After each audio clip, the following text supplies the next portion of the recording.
네, 이 시간에 우리 욥기 8장 우리 한번 살펴보도록 하겠습니다. 욥기 8장입니다. 저는 최근에 욥기들을 읽어나가면서 제가 이렇게 새 친구와 똑같지 않나 하는 생각을 했어요. 목사라서 더욱더 이 새 친구와 똑같은 그런 행동을 더 보이는 것 같더라고요. 고난의 어떤 그 원망과 푸념과 하소연 등을 들으면서 자꾸 상대방을 이해시키려고 하고 설명하려고 하고 그릇된 것을 잡아주려고 하는 그런 모습을 자꾸 보이더라고요. 그게 목사의 고질병이에요. 이게 목사의 직업병이죠. 직업병. 그러니까 욥의 새 친구도 이 목사와 같은 직업병에 걸린 사람 같다라는 생각을 가져봅니다. 그래서 욥을 묵상하면서 다시 한번 재차 다짐해 보았어요. 이 고난 중에 있는 자에게 하나님 신학자의 지성이 아니라 위로자의 감성으로 좀 서게 해달라고 그럽니다.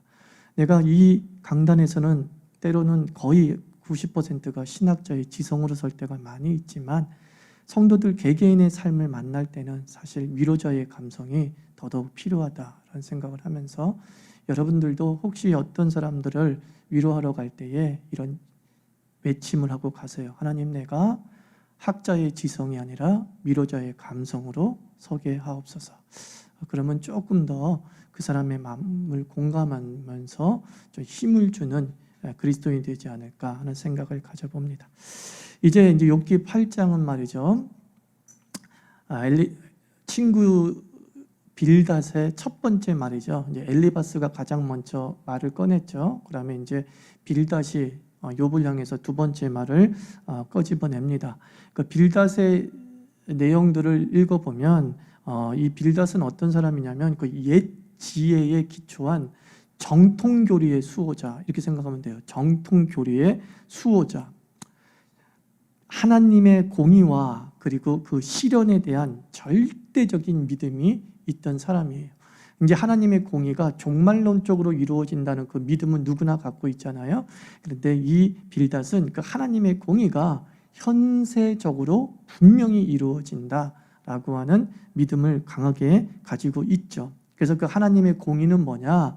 이 빌닷의 이야기를 읽어보면 빌닷은 인과응보, 엘리바스와 다를 것 없는 인과응보적이고 권성징악, 즉 선은 권장하고 악은 징계하는 그런 신봉자였죠.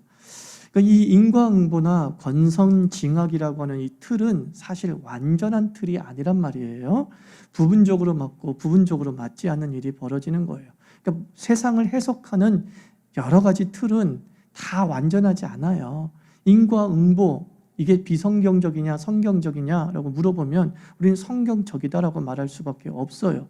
그런데 이 성경적인 인과응보가 모든 사람에게 그대로 적용되어지고 모든 사회에 그대로 적용되어지느냐? 또 그렇지는 않다라는 겁니다. 성경적이나 그것이 완전한 틀이 아니다. 즉 하나님께서 우리를 다스리는 틀이 이렇게 한 가지만 있는 게 아니라는 거죠. 매우 하나님의 다스림의 틀은 복잡하고 다층적인 구조를 가지고 있다라는 것을 기억해야 돼요. 그런데 우리가 바로 이 하나님의 오묘함과 그 변화무쌍함과 그 다층적 섭리들을 자기가 이해한 그 한 가지로 다 때려 맞추려고 하는 그런 실수를 범한다는 거예요. 야, 내가 받은 계시가 온전한 계시야. 그러므로 이것으로 다 성경은 해석되어져야 되고 사회 현상은 해석되어져야 된다라고 하면 이제 교조주의로 흘러가 버릴 수밖에 없는 거죠. 우리가 칼빈주의를 따라요.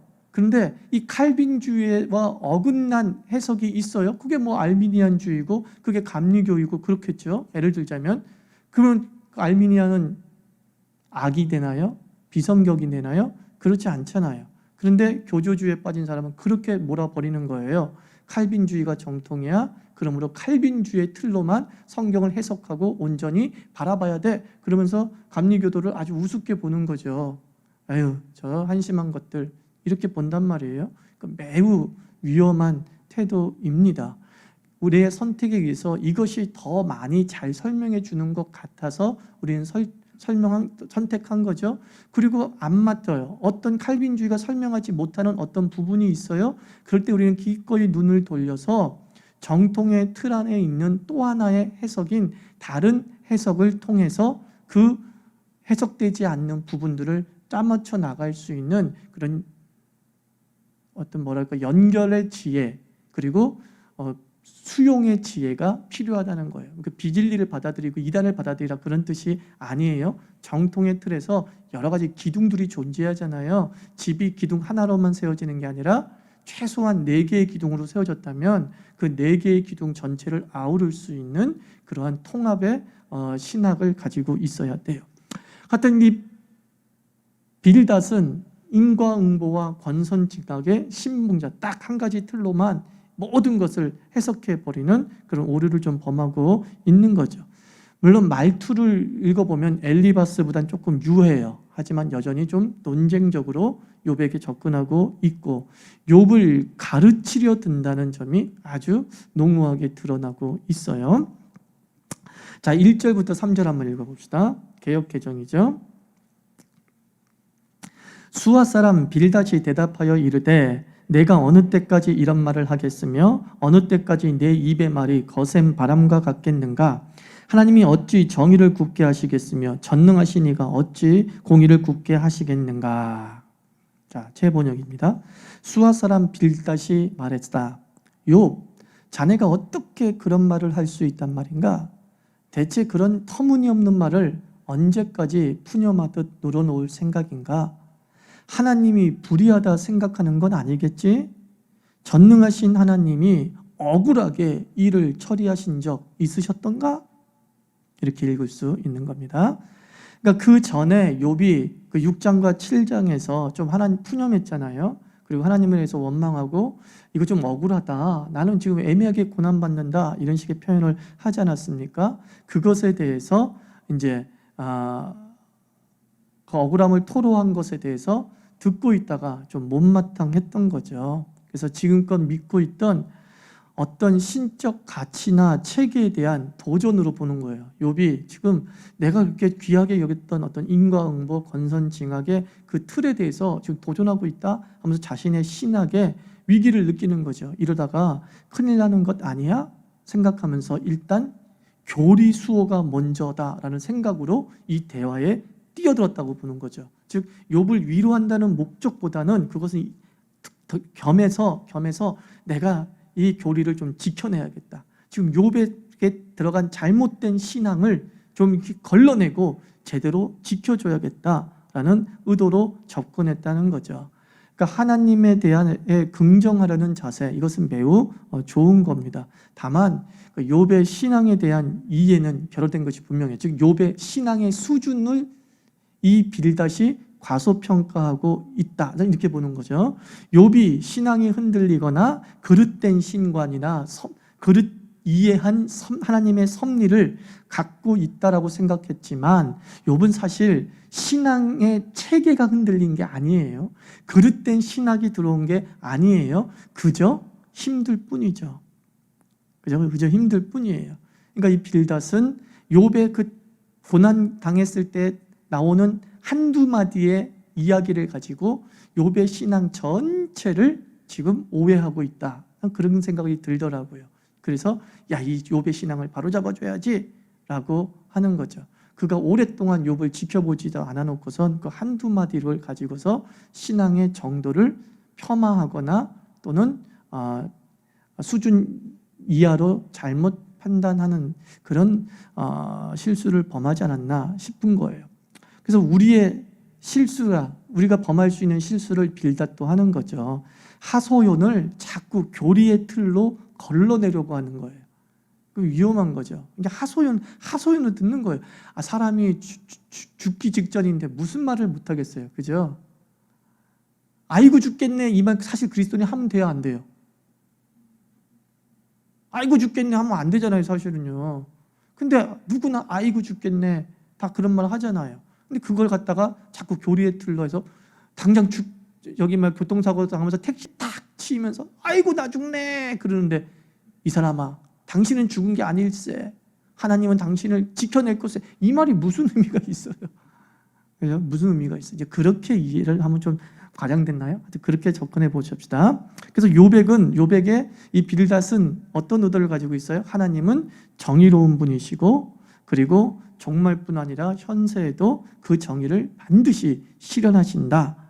그러므로 누구에게 의존하래요? 옛 현인들에게 좀 의존해 봐라 라는 거예요. 그 현인들이 그 하나님의 정의를 선언하고 증명하고 있는 것 알게 될 것이다.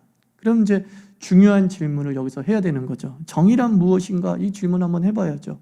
지금 이제 하나님의 정의를 이야기하고 있잖아요. 하나님의 정의, 하나님께서는 공평하게 판단하셔서 악은 벌하고 선은 상 주시는 분이다 라고 했을 때 대체 그 정의는 무엇이냐? 그죠? 악인과 의인에 대한 평가는 누가 하는 것입니까? 또 무엇으로 하는 것입니까? 인간사의 법과 도덕이 완전해요?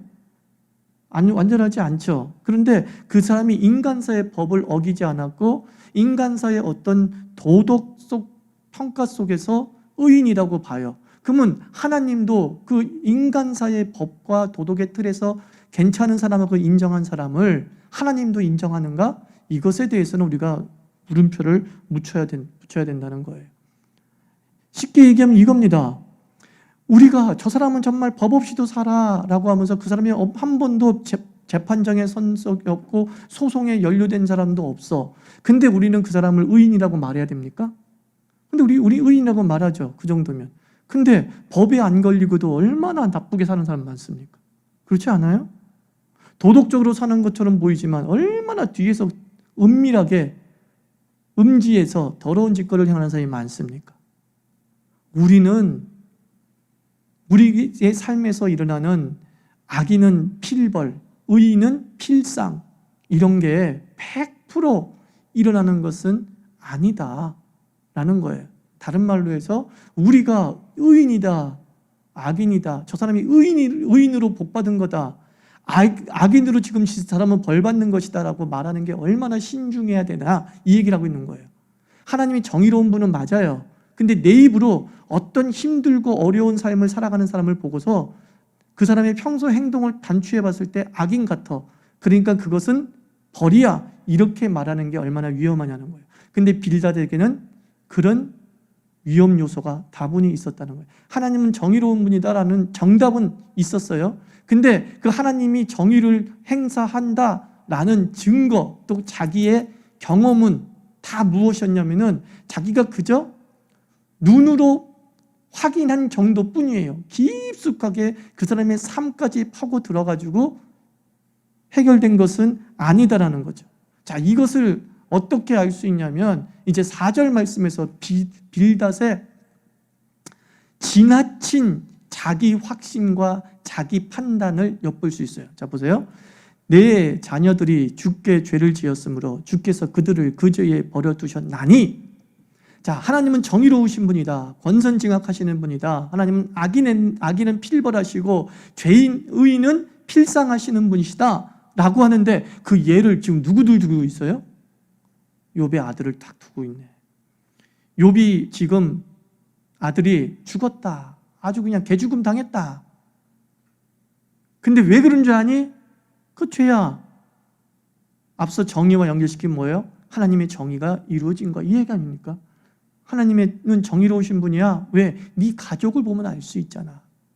아, 무서운 말이죠. 사실 자식이 하나님께 죄를 지은 것이 분명하네.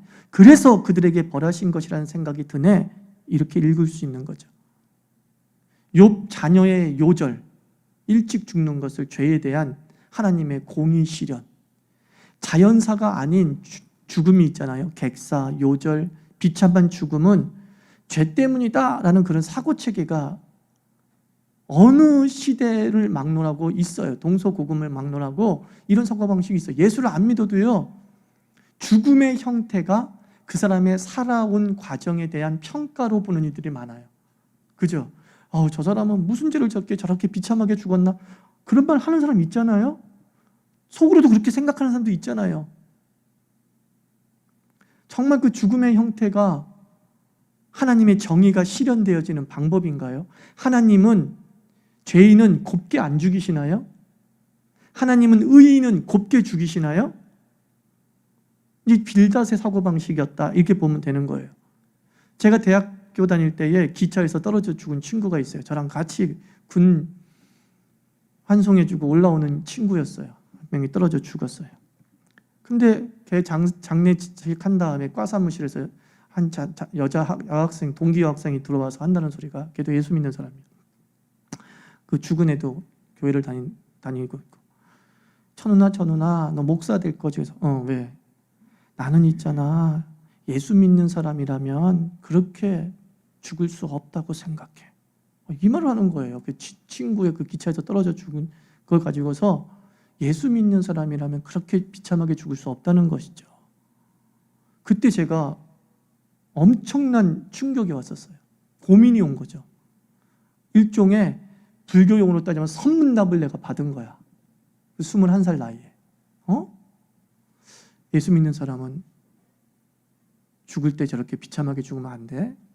저렇게 기차에서 떨어져가지고 정말 육신이 다 갈기갈기 찢어지는 그런 죽음을 맞이하지 않는다고? 그게 성경의 내용인가? 책도 찾아보고 성경도 읽어봤어요. 근데 알다시피 하나님 잘 믿는 사람이 참 비참하게 죽은 경우가 성경에 많이 등장합니다. 대표적인 예수 자신이 어떻게 죽었어요? 가장 저수스럽게 죽었어요. 그러면 예수는 뭐예요? 벌 받은 거죠. 그 죽음의 형태만 가지고 따지면 예수는 하나님의 벌을 받은 거죠. 죄인이었던 것이죠. 해석이 안 되는 거죠. 그죠? 그러니까 뭐예요?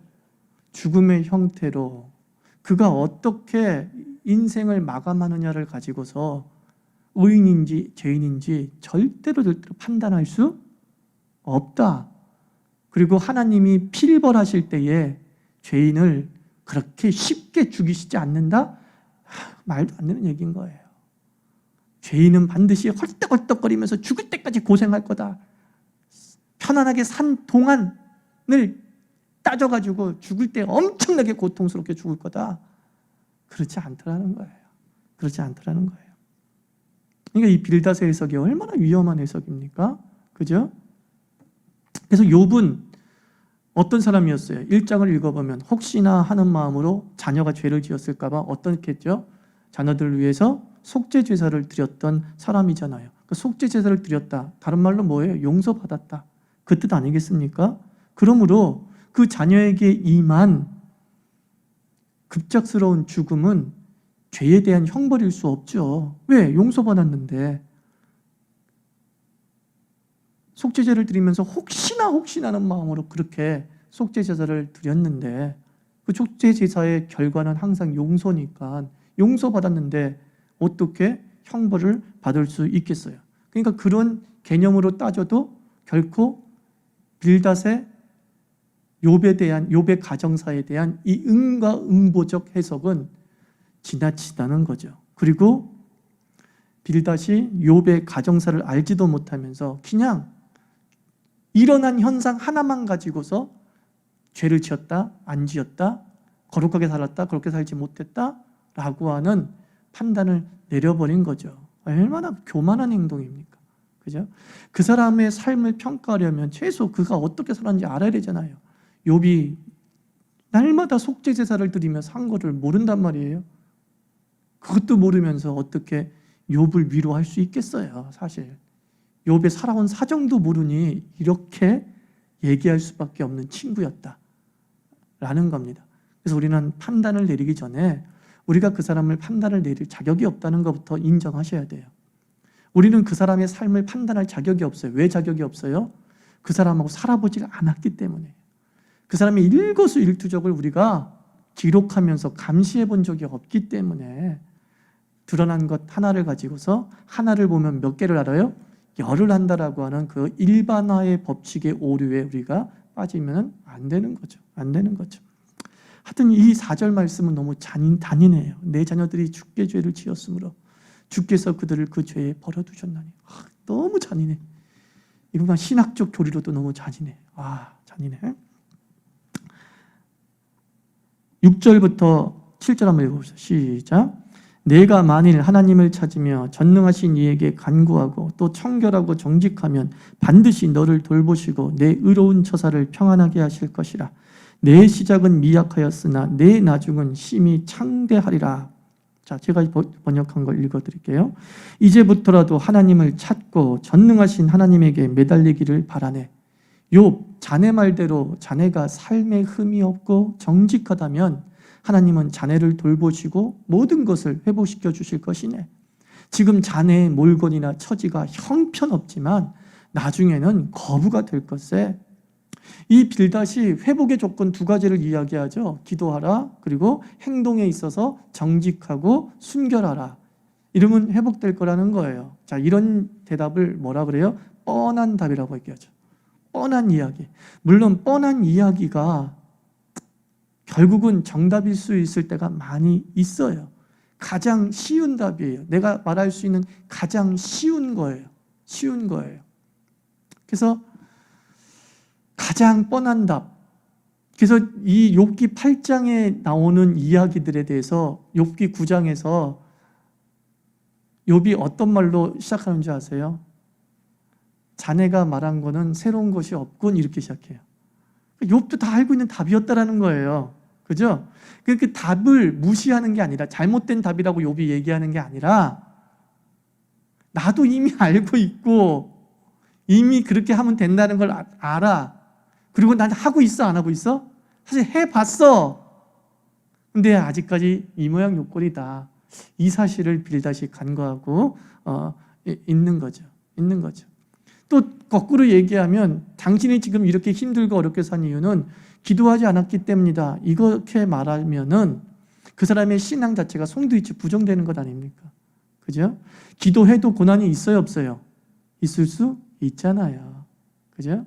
근데 무조건 고난받는 사람을 보면서 너는 기도 안 했기 때문이야, 이렇게 말하면 안 되죠. 무엇보다 자녀에게 이런 말하면 신앙 계승에 단절이 일어납니다. 반감 생겨요. 뭐라고 하는지 아세요? 그러면 엄마도 기도 안 한 거네, 나 때문에, 나를 위해서? 이렇게 돼버리는 거예요. 기도 안 해서 이렇게 된 일이면 엄마라도 기도했으면 내가 이런 일이 안 벌어졌을 거 아니야. 참 정말 우리 부모 입장에서 얘를 좀 기도의 사람으로 키우고 싶어서 한 말인데 부작용이 생기는 거죠. 그러니까 먼 일이 벌어졌을 때 그것을 다 신앙 탓으로 돌리지 마세요. 그렇게 애들한테 가르치려고 하지 마세요. 그게 그렇게 좋은 효과를 발휘하지 않더라는 거예요.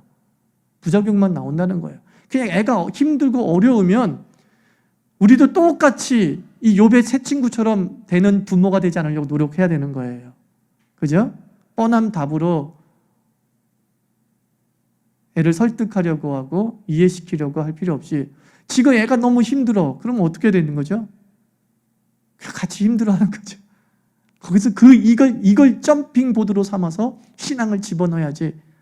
그건 나중 일이에요. 애가 충분히 위로받고 마음에 좀 담대함이 생길 때, 말이 들어올 때, 말귀가 열린다고 하죠. 사람 말이 들리기 시작했을 때, 그때서야 이렇게 이거는 이런 거야 라고 하면 그렇구나, 이렇게 깨닫게 되는 거죠. 맞아, 그런 것 같아. 아빠, 엄마 지나와 보니까 맞아, 엄마 말이 맞는 것 같아. 내가 그때 정말 좀 하나님을 멀리 좀 떠났던 것 같아. 이렇게 되는 거예요. 근데 고난 당한 직후에 거 봐라, 너 그렇게 될 줄 알았다. 기도 안 하니까 이렇게 되는 거야. 그때는 하나도 안 먹힌다는 거예요. 부작용만 생기는 거예요. 자, 답도 언제 말해야 돼요? 좀 지난 다음에. 그죠? 고난당한 사람에게는 즉각적 답이 필요한 게 아니에요. 고난당한 사람에게는 즉각적 자기 편이 필요하죠. 사실은 내 편이 필요하죠. 공감하는 자가 필요하죠. 그죠? 그래서 먼저 공감하는 자가 되고 그 다음에 이해시키는 자. 그래서 여러분들도 목사병에 걸리지 말기를 바랍니다. 그죠? 목사 직업병에 교인들이 걸리면 안 되죠. 안 되죠. 그래서 어떻게 하라고요? 공감한 뒤에 설명하라. 그죠? 공감한 뒤에 설명하라. 그러면은 그 깨달음이 머릿속에 들어오는 거죠. 그죠? 그래서 우리는 이 빌닷을 통해서 이제 빌닷의 마음이 엿보이는 거죠. 욥이 기도하지 않았고 욥의 삶이 그렇게 아름답지 않았다라고 우회적으로 먹이는 것이죠. 그죠? 우회적으로 먹이는 거죠. 내 시작은 미약했으나 내 나중은 창대하리라. 이게 이제 빌닷의 한 말이란 말이에요. 전 이 말 써야 됩니까? 말아야 됩니까? 쓰십시오. 너무 좋은 말이고, 큰 틀 안에서 보면 하나님께 부르짖는 백성이 그의 삶과 그의 어떤 미래적 가치들이 더 나아지고 있는 건 사실이거든요. 그죠? 더 나아지고 있는 건 사실이고, 그리고 소망적 문장이잖아요. 소망적 문장은 우리가 얼마든지 사용해도 돼요. 사용해도 돼요. 하나님께서 빌닷이 욥을 향한 신학을 잘못됐다고 말하고 있는 것이지, 욥이 정통적 신학을 이야기하는 그 자체를 잘못됐다고 말하신 것은 아니거든요. 그러니까 권선징악의 틀 안에서 내 시작은 미약했으나 내 나중은 창달이라는 말은 너무나 멋진 말이에요. 그리고 하나님은 우리를 기꺼이 그렇게 해주고 싶어하는 마음이 있으신 분이기 때문에 하나님의 마음을 참 잘 표현했다라고 믿어 의심치 않습니다. 그런데 이걸 이제 조금 부정적으로 이제 해석하면, 문맥 속에서 부정적으로 해석하는 거예요. 문맥 속에서 해석하면 욥은 이 얘기를 어떻게 들었겠냐는 거예요. 내 시작은 미약했으나 내 나중은 창대해. 네가 기도하고 네가 삶을 정결하게 하면 너는 거부가 나중에 될 거야. 이 말을 욥은 어떻게 들었을까? 내가 욥이라면 이렇게 들었을 거예요. 희망적 미래는 현재의 정결함에 대한 보상이다. 이게 인과응보죠. 희망적 미래는 현재의 정결함에 대한 보상이다. 자, 여기에 뭐가 존재하지 않아요? 은혜가 존재하지 않아요. 미래는 내 하기 나름이라는 거예요. 미래는 내 하기 나름이래요. 지독한 자기 책임의 부담만 더해주는 거죠. 현재도 네 책임이고 미래도 네 책임이야. 인과응보에 뭐가 없어요? 은혜가 없어요. 사실 인과응보가 잘못된 틀이 아니에요. 하나님의 섭리를 해석할 수 있는 하나의 틀이에요. 그런데 그 속에 뭐가 없다고요? 은혜가 없어요. 그걸로만 얘기하면 은혜가 없는 거예요. 그러니까 내 시작은 미약했으나 내 나중은 창대하리라. 되게 좋은 말인데 문맥 속에서 욥은 이건 뭐야? 너 내 탓이라고 얘기하는 거구나. 너 지금 내 책임이라고 얘기하고 있는 것이구나. 아이, 맥이 쫙 빠져버리는 거죠. 그래, 내가 못 살았으니까 이렇게 됐다는 거지 지금. 그리고 앞으로 잘 살면 다 또 잘 될 거라는 거지 지금. 그런데요, 우리가 끝까지 읽어보면 알겠지만 욥이 이해한 하나님은 이런 자신의 행동의 열매만 주시는 하나님은 아니었어요. 욥에게 하나님은 인과응보적 하나님으로만 온 게 아니라 욥에게 하나님은 은혜였어요. 자신이 행한 것보다 더 주시는 하나님이었거든요. 자신의 삶보다 더 베푸시는 것이 자기가 체험한 하나님이었거든요. 그래서 욥기 마지막에 7배나 더해졌다. 이게 뭐냐면은 은혜를 보여주는 내용이에요. 은혜. 그렇게 될 수가 없잖아요. 인간의 노력과 행동으로는 7배가 될 수가 없어요. 완전하게 회복될 수가 없어요. 근데 그렇게 됐다. 뭐가 역사했다는 거예요? 은혜가 역사했다. 사실 이것을 보여주는 상징적 배가란 말이에요. 배가. 자, 그래서 우리 자유교회 교인들 여러분들 열심히 사십시오. 열심히 사십시오. 꼭 열심히 사셔야 됩니다. 정직하게 사시고 정말 하나님께 매달리는 기도의 삶을 사십시오. 그러면 하나님은 우리에게 우리의 기도대로 응답하시지 아니하고 은혜대로 응답하실 거예요. 응답은 해요. 은혜대로 응답하실 거다. 이게 더 소망적이지 않습니까? 이게 더 위로되지 않겠습니까? 욥에게 이런 말을 했으면, 네가 지금 일어난 일은 네 책임일 수 있어. 그러나 네가 이렇게 부족하게 살았어도 다시 하나님을 붙잡으면 하나님께서는 네 삶의 부분을 개의치 아니하시고 용서하시면서 다 받아들이면서 일으켜 주실 거야. 이렇게 인과응보를 좀 확대시켜서 연결시켰다고 한다면 욥이 좀 마음이 더 편하지 않았을까 생각을 하는 거예요. 자, 뻔한 답은 언제 하면 된다? 위로가 끝난 다음에 하자. 그죠? 뻔한 답은 위로가 끝난 다음에 좀 하자라는 거죠. 8절부터 10절 한번 봅시다. 시작. 청하건대 너는 옛 시대 사람에게 물으며 조상들이 터득한 일을 배울지어다. 우리는 어제부터 있었을 뿐 아니라 우리는 아는 것이 없으며 세상에 있는 날이 그림자와 같으니라. 그들이 내게 가르쳐 이르지 아니하겠느냐? 그 마음에서 나오는 말을 하지 아니하겠느냐? 자, 제가 의역했습니다. 조심스럽게 건면하겠네. 선조에게 묻고 그 선조들이 배운 것을 살펴보면 도움이 될 걸세. 우리는 갓난아기 같아서 아는 것이 없고 살 날도 짧아서 많은 것을 깨우치지 못한다는 것을 자네도 알지 않는가?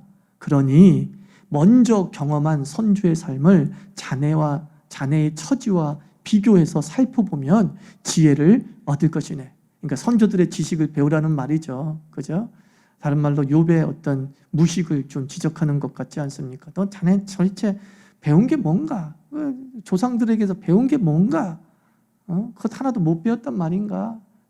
지식을 좀 갖게 그러는 거죠. 11절 13절에 있습니다. 그러면서 이제 어떤 논증을 하는 거죠. 논증. 예를 들면서 왕골이 진펄 아닌 데서 크게 자라겠으며 갈대가 물 없는 데서 크게 자라겠느냐. 이런 것은 새순이도다. 아직 뜯을 때가 되기 전에 다른 풀보다 일찍이 마르니라. 하나님을 잊어버리는 자의 길은 다 이와 같고 저속한 자의 희망은 무너지리니. 자, 제가 의역합니다. 늪이 아닌 데서 왕골이 크게 자랄 수 없고 물 없는 데서는 갈대가 잘 자라지 못하지 않던가. 혹 새순이 돋는다 하더라도 물이 말라버리면 다른 풀보다 일찍 말라버린다네. 물과 같은 하나님의 은혜를 잊은 자들은 마른 땅의 왕골처럼 희망이 무너지고 말 것이네 이거예요. 그러니까 식물은 물이 있어야 잘 자라잖아요. 그러니까 물은 곧 지금 하나님을 비유하는 거예요. 하나님을 의지하는 것을 비유하는 거예요. 그래서 물 없는 곳에서 자라는 식물, 이건 뭐겠어요? 좀 불경건한 자, 하나님에 대해서 도대체 생각하지 않고 살아가는 그 불경건한 자를 이야기하는 거죠. 그 불경건한 자도 자라기는 한다는 거 안 한다는 거예요. 자라기는 해. 불경건한 자도 자라기는 해. 그러나 결국은 어떻게 돼요? 말라버려. 지금 누구 여기 매기는 것 같아요? 욥 매기는 거죠. 욥도 너도 지금 잘 된 적이 있었잖아. 근데 결국은 어떻지? 우리가 하나님 없이 살면 다 이게 날아가 버리잖아. 지금 저는 좀 매기는 것 같아요. 욥을 좀 매기는 것 같아요. 자꾸 이게 선입견을 가지고 성경을 읽어서 그런지 모르지만 그냥 빌닷이나 엘리어스 말이 그렇게 썩 이게 좋게는 안 들려요. 자꾸 이렇게 삐딱하게 들려요. 이제 삐딱하게 들릴 수밖에 없는 게 욥도 그거 위로를 받지 못했으니까, 그죠? 욥 자신이 위로를 받지 못했으니까 욥도 분명히 삐딱하게 들었으니까 욥 위로를 받지 못했을 거 아닙니까? 그죠? 욥도 사람이고 눈치 빠른 사람이고 산전수전 다 겪은 사람이에요. 그 정도 거부가 되려면은요. 그리고 얼마나 눈치가 빨랐겠어요. 그러니까 저거 나 먹겠네. 이럴 수도 있었던 것 같아요. 하여튼 그래요. 자, 14절 15절 시작. 그가 믿는 것이 끊어지고 그가 의지하는 것이 거미줄 같은즉 그 집을 의지할지라도 집이 서지 못하고 굳게 붙잡아 주어도 집이 보존되지 못하리라. 자, 의역합니다. 하나님을 잊은 자는 쉬 끊어질 거미줄 같은 인생이니 거미줄로 만든 거미집은 살짝 건드려도 끊어지는 걸 자네도 알 걸세. 하나님을 잊은 자가 이루어낸 것은 다 그런 거미줄 같은 걸세. 살짝만 건드려도 다 끊어 없어지는 거라는 거죠. 하나님 없는 인생을 거미줄로 집을 짓는 거미줄에 비유한 것이죠. 역시 저는 매기는 것처럼 보여요. 자네가 지금까지 읽어낸 것은 뭐라는 거예요? 지금 하나님 없는 거미줄 같다는 거예요. 그러니까 곧 순간에 다 무너지지 않느냐 이렇게 이야기했죠. 매기지 않더라도 어떻게 우회적으로 전반적으로 본다면 그렇다는 거예요. 하나님 없는 인생은 이와 같다. 사실 이게 성경적이고 비성경적인 말이에요. 성경적인 말이죠. 왜냐하면 잠언서 127장 7절에서 하나님이 집을 세우지 않으면 세우는 자의 수고가 헛되고 하나님이 지키시지 않으면 파수꾼의 깨어있음들도 다 허사가 된다. 127편 1절 2절 말씀 그 내용이잖아요. 사실 그죠? 왕골 이야기, 거미줄 이야기 다 그 얘기잖아요. 그죠? 하나님 없이 뭔가는 이뤄낼 수 있지만 오래가지 못하고 말라 비틀어져 버리고 작은 물방울에도 거미줄이 찢어지듯이 작은 고난에도 순식간에 우리의 모든 성과가 파괴된다. 이야기 자체로는 뭐라고요? 맞는 말이에요. 하나님의 전체적인 섭리를 설명하고 있는 건 맞아요. 그리고 이제 또 하나 예를 들어요. 16부터 19절 읽어요. 시작. 그는 햇빛을 받고 물이 올라 그 가지가 동산에 뻗으며 그 뿌리가 돌무더기에 서리어서 돌 가운데로 들어갔을지라도 그곳에서 뽑히면 그 자리도 모른 채하고 이르기를 내가 너를 보지 못하였다 하리니 그 길의 기쁨은 이와 같고 그 후에 다른 것이 흙에서 나리라. 하나님을 잊은 자는 잡초와 같네. 돌무더기에서 자라는 강인함과 정원 전체로 퍼지는 생명력을 보이지만 정원사가 잡초 같은 것 귀하게 보지 않고 쏙 뽑아버리고 모아 불태워버리면 정원사가 관리한 곳 말끔해지고 잡초 뽑힌 그곳에서는 좋은 초록목이 자라게 되지. 이렇게 얘기해요. 하나님이 자네의 인생에 지금 잡초를 뽑고 계신다라는 뜻도 되겠죠. 또는 무엇입니까? 잡초같이 하나님을 떠난 자들이 생명력이 강한 것처럼 보이지만 하나님은 마침내 하나님 없이 우후죽순으로 하나님 나라에 솟아나는 잡초 같은, 즉 불경건한 자를 반드시 어떻게 한다? 뽑아낸다. 자, 이건 예수님의 비유에도 맞는 이야기죠. 예수님이 가라지 비유를 말합니다. 그 가라지가 그냥 논에서 밭에서 왕성하게 자라요, 잡초가. 그러나 하나님께서 언제 그랬대요? 때가 되면 그것을 다 뽑아버리신다라고 말씀해요. 근데 지금 뽑지 않는 이유는 혹여라도 벼가 뽑힐까, 벼가 상해를 입을까 하면 뿌리가 얽혀져 있으니까 잡초 뽑다가 다른 것도 상할 수 있을까 봐 하나님께서 완전히 가라지가 티가 날 때까지 놔둔 다음에 그것을 뽑아버리신다. 그 말씀과 또 일맥상통하죠. 그러니까 식물, 거미줄, 이 잡초를 통해서 하나님 없이 또 자기 재능으로 어떻게는 살았다 하더라도 그들은 반드시 공의의 심판을 받는다. 맞는 말을 하고 있어요. 실제로 그래요. 실제로 그래요. 정말 영원할 것 같고 무너지지 않을 것 같이 보이는 것들이 끝내는 무너져요. 숨겨져서 절대로 드러나지 않을 것들이 다 그 실체가 폭로되어지면서 세상에 부끄러움을 당하게 되더라고요. 30년을 살고 그리고 10년부터 해서 40년을 살고 살면 살수록 우리는 이 하나님의 거대한 법칙, 하나님은 반드시 당신의 공의를 이 땅에 이루신다라는 것을 더 많이 그 결과물을 발견하잖아요. 20살 때는 1개 발견했는데 지금 50 정도 살다 보니까 한 10몇 개 보게 되더라고요. 와, 안 망할 것 같고, 와, 저거는 정말 쉬쉬거리면서 드러나지도 않을 것 같은데 2-3년 지나니까 확 결국 드러나서 창피를 당하는 일이 있어요. 분명해요. 하나님은 그렇게 당신의 나라를 분명히 관리하시면서 당신의 자녀와 하나님 나라라고 하는 이 위대한 하나님의 소망이 파괴되지 않도록 지켜내시고 그리고 하나님의 능력으로 확산시키시는 것은 분명합니다. 욥은 이것을 분명히 믿었을 거예요. 믿어 의심치 않죠. 그러나 욥이 이 순간만큼은 그걸 안 믿는다는 게 아니라 위로가 되지 않더라, 그 얘기하는 거예요. 그 말씀이 지금 나에게 위로가 되지 않더라. 이해가 되세요, 여러분들? 그죠? 여러분들 설교도 들을 때 보면은 그냥 좋은 말씀이다 라고 할 때도 있고 그 말씀이 콱 나한테 와닿을 때도 있잖아요. 그 말씀이 나에게 와닿을 때가 언제예요? 나의 삶과 기가 막히게 연결되었을 때잖아요. 그죠?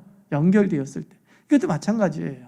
욥이 이 말씀이 맞아, 신학이야, 정통교리야, 맞아. 근데 지금 나한테는 너무 힘든 거야. 귀에 안 들어오는 거야. 귀에 안 들어오는 거야. 그걸 이야기하는 거예요. 그러니까 하나님께서 엘리바스와 빌닷에 말하는 것이 잘못됐다라고 말하는 것은 그가 말한 신학 자체가 내 시작은 미약했으나 내 나중은 창대하리라, 이 말씀도 아니야. 내 시작은 미약했으면 내 시작 끝도 미약해, 이게 답이야, 이 얘기를 한 게 아니라 뭐라 그랬죠? 욥을 향해 한 말이 이거예요. 욥의 처지에 있는 사람에게 네가 이런 말들을 꺼낸 것은 맞지 않다, 바람직하지 않다, 그리고 욥에 대한 해석도 아니다, 이렇게 이야기하는 거예요. 잘 들으십시오. 그래서 여러분들 집에 붙어놓은 내 시작은 미약해서는 내 나중은 창대하리라에 대해서 굉장히 부담스러워하지 마십시오. 그냥 걸어놓으세요. 걸어놓으셔도 무관해요. 무관해. 왜? 그 말씀은 지금 나한테 너무 지금 필요한 말씀이잖아요. 그죠? 그 말씀은 정말 나한테 힘이 되는 말씀이잖아요. 욥은 그게 적실성이 없었는데 나한테 지금 저 말씀이 너무나도 지금 딱 맞아 떨어지는 말씀이잖아요. 그죠? 그러니까 여러분들의 삶에 빌닷이 방문했어야 되는데 욥을 방문하는 게 아니라 그러면 딱 요 말이 맞아 떨어져가지고 기분 좋았을 텐데. 그렇죠? 자, 마지막 이제 22절까지 읽어봅시다. 시작. 하나님은 순전한 사람을 버리지 아니하시고 악한 자를 붙들어 주지 아니하심으로 웃음을 내 입에 즐거운 소리를 내 입술에 채우시리니 너를 미워하는 자는 부끄러움을 당할 것이라 악인의 장막은 없어지리라. 자, 의역해 봅니다. 하나님이 착한 사람 버리지 않고 나쁜 인간을 도우실 리도 만무하잖아. 욥 자네는 착한 사람이라 생각하네. 그래서 하나님이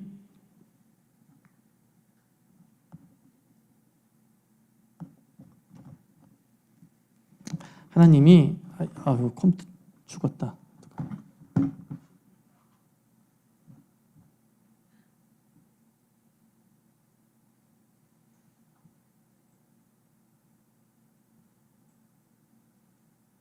이제 합시다 그냥. 정리니까 하나님이 자네를 반드시 도와줄 것이네, 힘을 주실 것이네, 악인에게 도움을 베풀지 아니하고 자네 같은 의인에게 도움을 베푸셔서 뭐래요? 그 다음에 악인이 망신을 당할 것이래. 자네를 좀 미워하고 싫어했던 악인들이 망신을 당할 것이네. 소망의 메시지로 끝내요. 이 메시지까지는 되게 기분이 좋죠. 이 부분은 왜 욥을 인정해 줬죠. 욥은 자네는 착한 사람이네. 자네는 의인이네. 자기는 선한 사람이네. 그러니까 반드시 하나님께서 도와주시고 베풀 것이네 라고 마지막은 기분 좋게 끝내요. 그러니까 엘리바스보다 빌닷이 좀 더 부드럽다고 제가 말씀을 드렸죠. 약간 논쟁적인 부분도 있었으나 좀 이렇게 부드럽게 접근을 하고 마지막에는 싹 좋게 마무리하는 모습을 봐요. 그래서 이런 대화의 어떤 방법에서도 혹 내가 실수했다 할지라도 마지막만 어떻게 그죠? 해도 돼요. 내가 분명히 뭔가 잘못했어. 그러면 빨리 잘 추스려가지고 이 마지막을 좋게 끝낼 수 있는 돌파구가 아니라 출구를 이렇게 좀 찾아내는 지혜도 필요하죠. 그래서 결론적으로 자, 욥기 8장에 나오는 이 빌닷의 권선징악과 인과응보라는 틀을 가지고서 하나님의 정의를 이렇게 설명해 내고 있어요. 그래서 그것은 매우 세상을 해석하는 유익한 틀이고 또 하나님의 섭리를 부분적으로 해석해내는 좋은 틀임이 분명해요. 그런데 지금 욥에게는 적실성이 떨어졌다라는 그 부분 때문에 안타까운 것이죠. 그래서 우리가 배운 여러 가지 위로의 말들이 있잖아요. 그죠? 권면의 말들이 있잖아요. 그래서 A라는 타입, B라는 타입, C라는 타입 크게 세 가지로 한번 나눠본다고 한다면 A에 맞는 말씀이 있을 것이고 B에 맞는 말씀이 있을 거고 C에 맞는 말씀이 있을 거예요. 그래서 하나님 아버지, 내가 지금 누구를 만나러 가는데 아버지 그 사람에게 맞는 말을 내가 깨닫게 해 주옵소서. 이렇게 하고 기도하고 가시고 그래서 그 맞는 말을 조심스럽게 전할 때 이렇게 위로가 되기도 하고 또 힘이 되기도 하는 일들이 벌어질 겁니다. 중요한 건 뭐예요? 적실성. 답이라 하더라도 적실성이 좀 필요하다. 그죠? 이런 것들을 생각해 보십시오. 이제 기도하도록 마치겠습니다.